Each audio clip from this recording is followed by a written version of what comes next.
Hey guys, it's Adam from Premium Poker Tools, and in this video I'm gonna give you an overview of this new tool that I just built called the 3bet-Cbet Explorer. So the point of this tool is to help you explore a 3bet-Cbet line.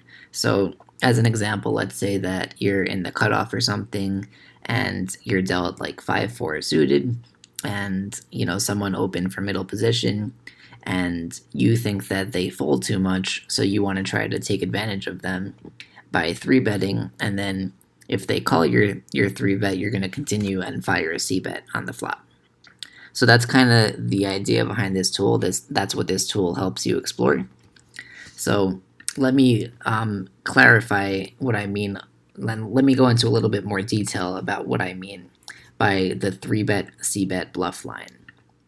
So here's how it's going to work. So what we're going to assume is that someone opens, it folds around to you, so we're not in a squeeze situation where it goes like open, call, call, and then you're on the cutoff and you 3-bet. We're going to assume that someone opens and it folds around to you.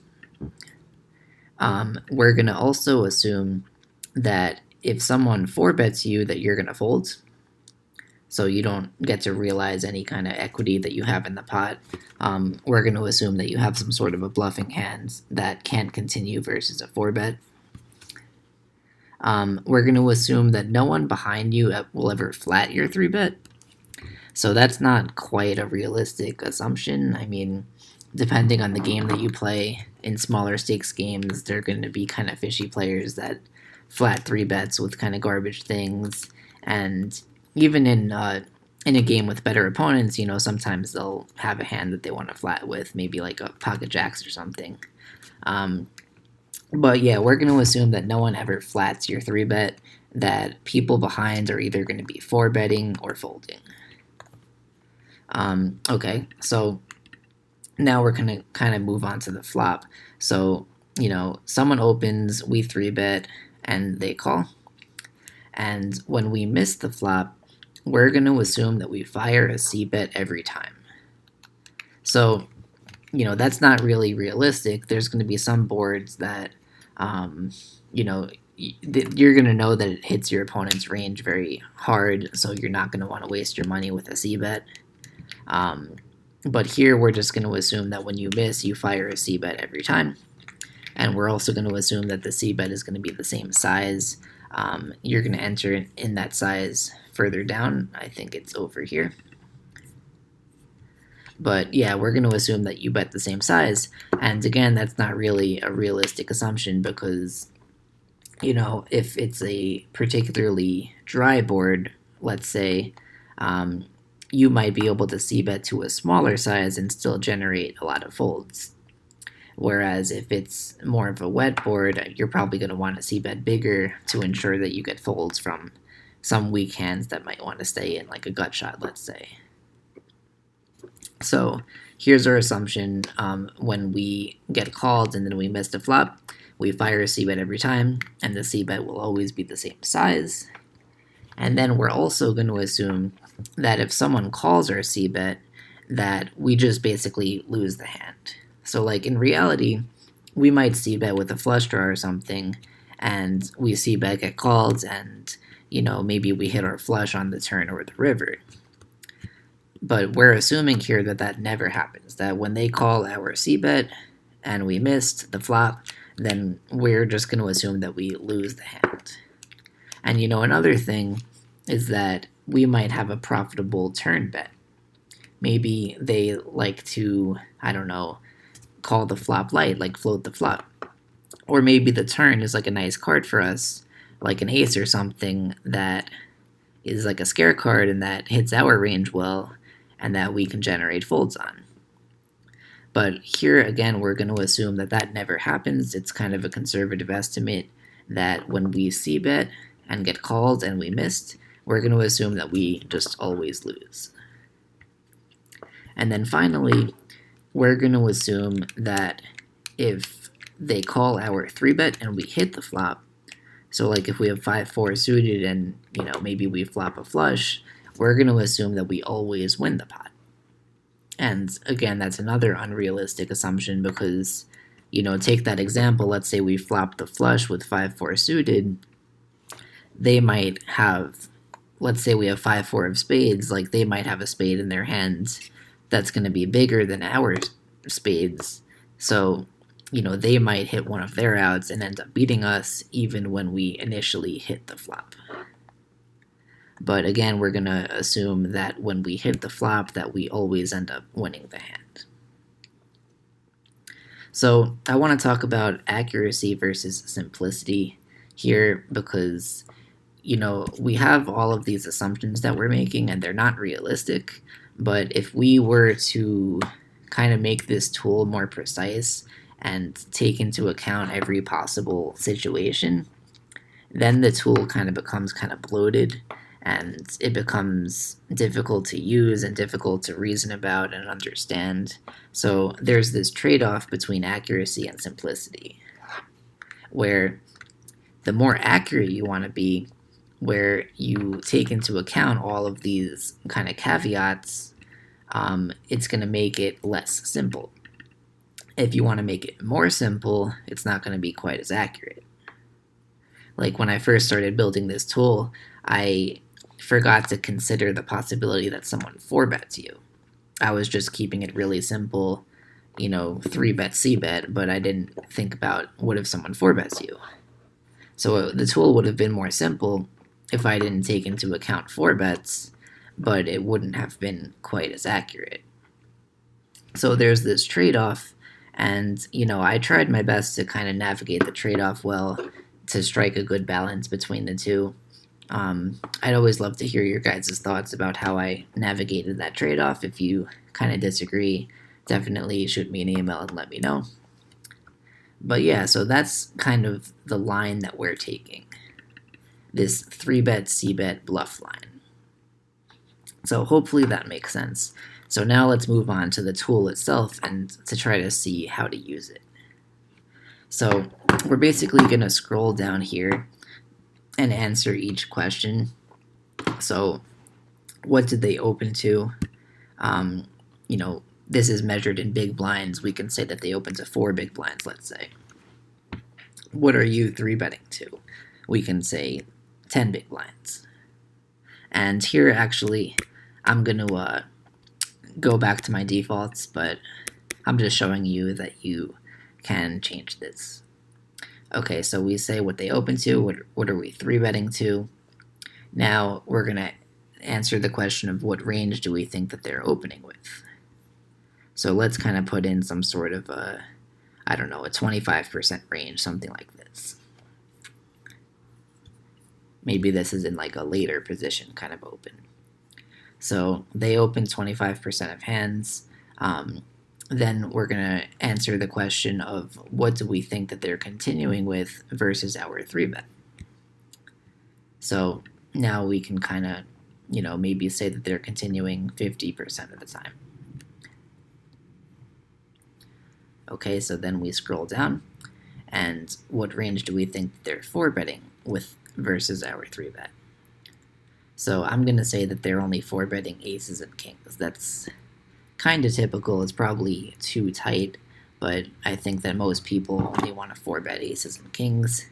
If you're against an opponent who's more tricky and is going to 4-bet you with some stuff like this, maybe, you can, of course, enter that in. But here I'm just going to assume aces and kings. So now we get to start factoring in the players that are behind. So how many players are left to act? We're going to assume in this example that we are on the cutoff. So when we're on the cutoff, we have the button, small blind, and big blind that are left to act. So we're going to say 3 people are left to act. And then what percentage of the time are each of them going to be 4-betting us? So if you hover over this question mark, you'll see what percentage different ranges correspond to. So I'm going to say that each of them is going to be 4-betting about 1% of the time. Kings and kings plus, like kings and aces, corresponds to 0.9%. So I'm just going to kind of round up to 1% and, assume that people are only 4-betting aces and kings. Again, if you're in a different kind of a game where maybe people 3-bet light and thus people will also 4-bet on the lighter side, you could bump this number up or something. But I think in most games, a lot of people only 4-bet aces and kings. So, okay, we answered that question. Now we go on to kind of the C-bet section. So again, in the beginning we talked about how we're always going to C-bet to the same size. So this is going to ask us what size we want to C-bet to. And the default is half pot. You can go like 3/4 pot or full pot or something. You can explore like what happens if you overbet. But here I want to assume that we're going to be C-betting to half pot. Okay, now it's going to ask us how often do we think that they're continuing versus our C-bet on average. And again, it's going to depend on the board, of course, but here we're just talking about on average. Typical values kind of range maybe from 40 to 60, maybe venturing into 70 and 30, but I think 50% is pretty, that's pretty standard, sort of, like that's kind of what a typical opponent would do.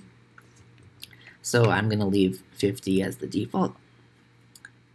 And in this second to last section, we're going to talk about what happened, like when we hit the flop, how much are we going to get paid off?